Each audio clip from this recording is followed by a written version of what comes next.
कृपया वीडियो को पूरा देखिएगा, अधूरे ज्ञान से कोई लाभ प्राप्त नहीं होता। नमस्कार मित्रों, स्वागत है आप सभी का एक बार फिर से हमारे इस YouTube चैनल लाइफ एक्सप्रेस पर। मित्रों, अगर आप भी अपने जीवन में कुछ नया सीखने की चाह रखते हो तो चैनल को सब्सक्राइब कर ले। हिंदू धर्म में एकादशी का विशेष महत्व होता है। निर्जला एकादशी को साल की सभी एकादशियों में सर्वश्रेष्ठ माना गया है। माना जाता है कि इस एकादशी के व्रत से भगवान विष्णु शीघ्र प्रसन्न होते हैं और अपनी कृपा बरसाते हैं। इस दिन किए गए तुलसी के कुछ उपायों से विष्णु भगवान के साथ ही माता लक्ष्मी का भी आशीर्वाद मिलता है। इस बार निर्जला एकादशी व्रत 31 मई को रखा जाएगा। एकादशी व्रत विष्णु भगवान विष्णु के विशेष व्रतों में से एक है और इसे भक्तगण विशेष महत्व देते हैं। यह व्रत विष्णु भगवान की कृपा प्राप्ति और धन समृद्धि के लिए प्रमुख माना जाता है। इस साल यह व्रत 31 मई को हो रहा है। अगर आप चाहते हैं कि विष्णु भगवान की कृपा आप पर बरसे और आपके घर में धन की कमी न हो, तो आपको इस व्रत के साथ साथ निम्नलिखित उपायों को भी अपनाना चाहिए। शास्त्रों में भी कहा गया है कि जो निर्जला एकादशी का व्रत करते हैं उनके जीवन में कभी कोई कमी नहीं आती है। शुरुआत पंडित जी कहते हैं कि निर्जला एकादशी व्रत में व्यास ऋषि ने भीमसेन को बताया कि यदि वह केवल निर्जला एकादशी व्रत करते हैं तो साल भर में पड़ने वाले किसी भी एकादशी को ना करके अगर निर्जला एकादशी किया जाए तो पूरे साल भर के कुल 26 एकादशी के फल निर्जला एकादशी को करने से मिल जाता है। इसलिए निर्जला एकादशी व्रत अवश्य करना चाहिए, जिससे भगवान विष्णु के साक्षात दर्शन होते हैं। उन्होंने कहा, भगवान विष्णु की बहन एकादशी है, जिसे भगवान विष्णु ने अपनी बहन को वरदान दिया है। जो एकादशी व्रत करेंगे उनको साक्षात वैकुंठ की प्राप्ति होगी, भगवान विष्णु का दर्शन होगा। इसलिए एकादशी व्रत करना चाहिए और उसमें निर्जला जो सभी एकादशी व्रत में सर्वोपरि है। इस व्रत के दिन आप किसी ब्राह्मण, गरीब या जरूरतमंद व्यक्ति को अन्न, वस्त्र, बिस्तर और छाता जैसी वस्तुएं दान कर सकते हैं।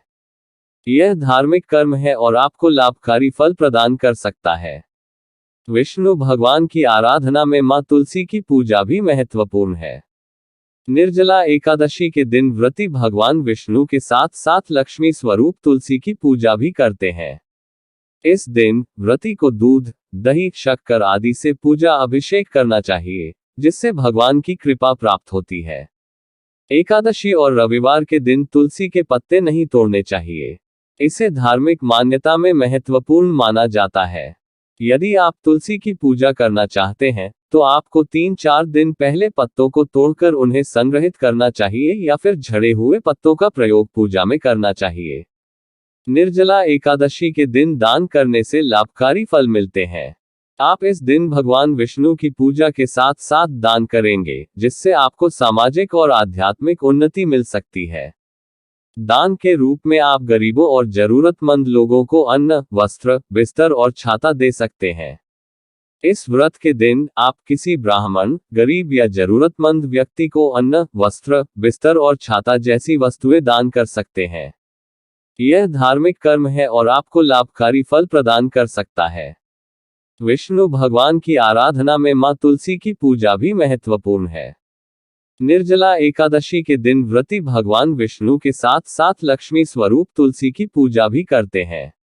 इस दिन व्रती को दूध, दही, शक्कर आदि से पूजा अभिषेक करना चाहिए, जिससे भगवान की कृपा प्राप्त होती है। एकादशी और रविवार के दिन तुलसी के पत्ते नहीं तोड़ने चाहिए। इसे धार्मिक मान्यता में महत्वपूर्ण माना जाता है। यदि आप तुलसी की पूजा करना चाहते हैं तो आपको 3-4 दिन पहले पत्तों को तोड़कर उन्हें संग्रहित करना चाहिए या फिर झड़े हुए पत्तों का प्रयोग पूजा में करना चाहिए। निर्जला एकादशी के दिन दान करने से लाभकारी फल मिलते हैं। आप इस दिन भगवान विष्णु की पूजा के साथ साथ दान करेंगे, जिससे आपको सामाजिक और आध्यात्मिक उन्नति मिल सकती है। दान के रूप में आप गरीबों और जरूरतमंद लोगों को अन्न, वस्त्र, बिस्तर और छाता दे सकते हैं। निर्जला एकादशी के दिन लोग भगवान विष्णु की पूजा करते हैं और उन्हें व्रतार्थी भोजन या जल का सेवन नहीं करते हैं।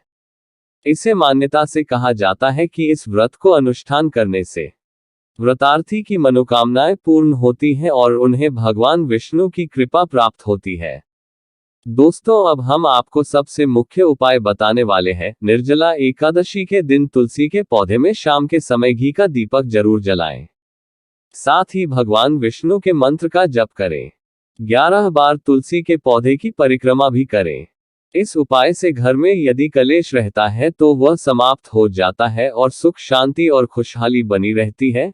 निर्जला एकादशी के दिन तुलसी के पौधे में एक लाल कपड़ा बांध दे और घी का दीपक जलाना, भगवान विष्णु के मंत्र का जप करना और पौधे की परिक्रमा करना आपके घर को सुख, शांति और खुशहाली की ओर ले जाता है। निर्जला एकादशी का उपाय करने से भगवान विष्णु के साथ साथ माता लक्ष्मी की कृपा भी मिलती है। लोग इस दिन विष्णु सहस्त्रनाम का पाठ करते हैं और विष्णु के मंत्रों का जाप करते हैं। निर्जला एकादशी के दिन मां तुलसी की पूजा करने से पापों से मुक्ति मिलती है। अगर किसी के काम नहीं बन रहे हैं तो इस दिन तुलसी के सामने दीपक जलाकर तुलसी माता की आरती करें। हालांकि इस बात का विशेष ख्याल रखें कि एकादशी के दिन तुलसी के पौधे को जल अर्पित नहीं करना चाहिए। अगर किसी की लव लाइफ में समस्या रहती है तो तुलसी माता को लाल चुनरी चढ़ाएं। लाल चुनरी को सौभाग्य का प्रतीक माना गया है। लाल चुनरी तुलसी को चढ़ाने से मां लक्ष्मी और भगवान विष्णु की कृपा प्राप्त होती है। निर्जला एकादशी के दिन सुबह जल्दी उठकर स्नान आदि के बाद भगवान विष्णु के मंत्र नमो वासुदेवाय मंत्र का जप करें। इस मंत्र का जप करते हुए माता तुलसी की आराधना करें और तुलसी को भोग अर्पित करें। साथ में भगवान विष्णु को भी। इस उपाय को करने से जीवन में खुशहाली बनी रहेगी।